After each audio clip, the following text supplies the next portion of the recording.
Welcome to your second art class. Today we are going to talk about proportions of a body and some other small stuff we're going to try to do on one page. First of all, when drawing a body, you want to remember important proportions. Like, I'm going to teach you each one, so there's not much to go into detail here, so let's start. Of course, you start with a circle. You can go anywhere on the page. I usually start kind of in the upper top so I have enough room. Here we have a circle. And remember how we drew our head?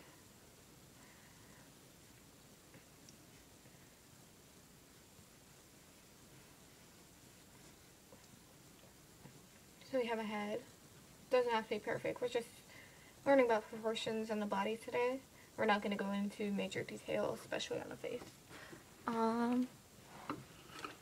Next, the neck, as always, like that, like so. Alright, next part, we're going to go into the shoulders. So the shoulders just slope out to right about here. And I'm going to make a circle. That'll be about an inch long, I think. And then next, I want you to continue your guideline all the way down to about right here, which is pretty much almost the bottom of the page. Next, I want you to draw a rectangle, or right angles to create a rectangle. This will be your rib cage.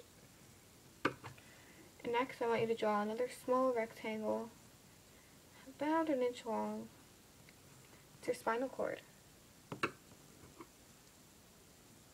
So, next I'm going to draw circles for the shoulder joints.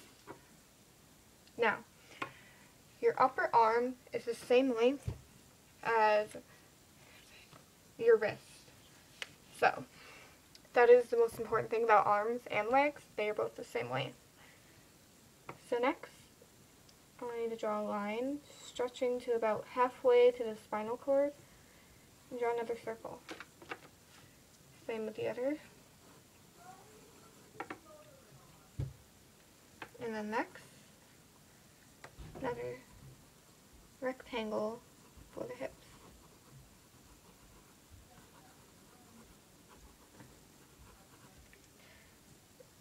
You might want to stretch that guideline out a little longer. This guy's going to be kind of tall.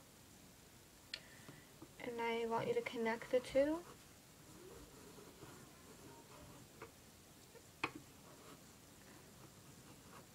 And then to about, I'm going to draw circles for the beginning of the legs. Again, your thigh, same length as your femur. Stretch that out right here. This is how long your femur is going to be. And then your arms, the rest of your arms, will stretch to about halfway down your thigh.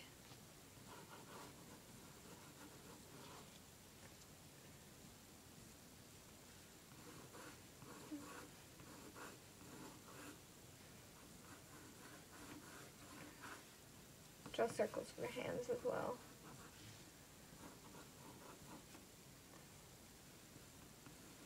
And then you want to finish this out by drawing the thigh, the femur, sorry.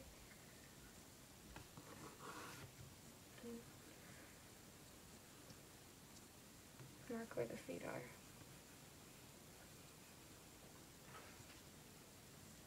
are. So this looks like a mess, so let's clean this up. So erase all your guidelines in the middle.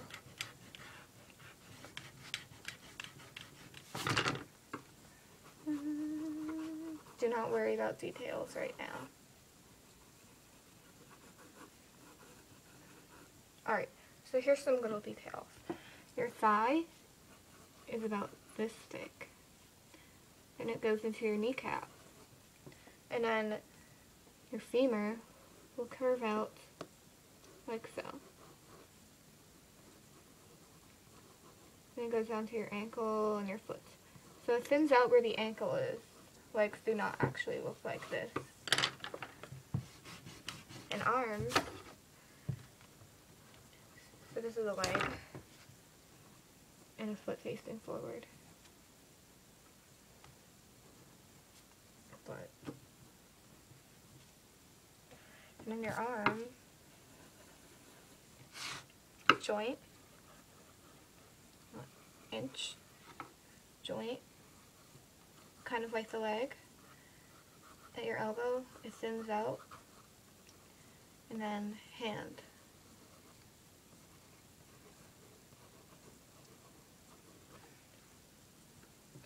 So, those are some things to keep in mind.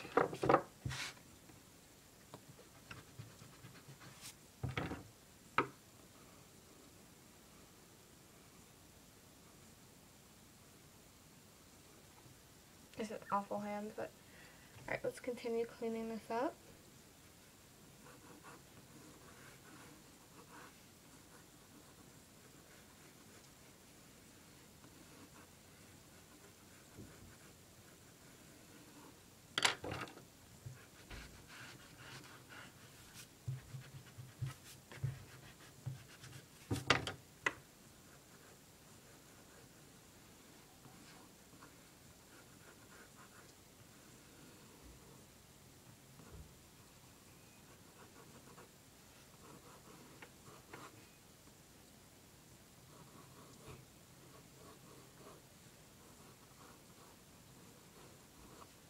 This is going to take a lot of practice. I honestly haven't mastered proportions yet on a body. But these are just some little basic things.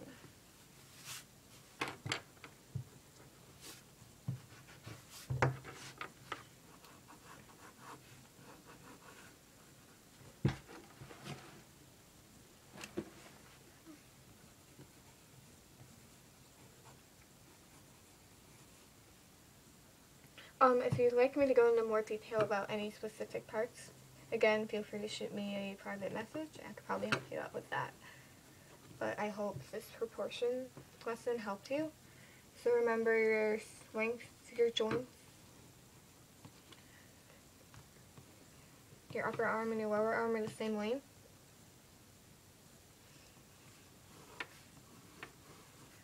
Your chest will probably be the same length as your arm. And your hands will reach the beginning parts of your thighs. And your thighs are the same length as your femur. And then when you're working with heights, the part that will stretch will be the thighs and the femurs, and or the torso. The only part that will stretch out, and then the hands will proportion to the rest of it.